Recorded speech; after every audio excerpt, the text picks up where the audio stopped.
իմ կողմից շատ հարգված մարդ Ալեքսանդր Մանասյանը, որը համարվում է Արցախյան հակամարտության ամենալավ գիտակներից մեկը, թեև նաև Վահրամ Թումանյանի աներն է, եթե չգիտեք։ Գիտենք։ Ուրեմն ու դա իմ ուղեղում չի տեղավորվում, ոնց կարա լինի Ալեքսանդր Չէ, ես գիտեմ, որովհետև Դումայանի կնոջը դպրոցում եք սովորել էլի։ Դումայանն շատ վաղուց եմ ճանաչում, 35 տարի ճանաչում եմ։ Ինձ ինքը դասա տվել ասպիրանտուրայի այդ բաների փիլիսոփայության դասընթացում, այնտեղ ինքը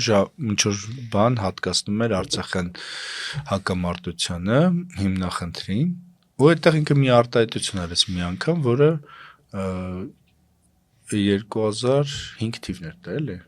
Ես ցնցված էլի ոնց կարելի է այսպեսի բան ասել, այն էլ ինքը ասեց երբեք ադրբեջանցիների հետ Շուշիի պատկանելիության հարցով չվիճեք։ Ու դա ինձ համար ոնց որ ասենք քլնգով խփեին իմ գլխին, որ ոնց չվիճենք։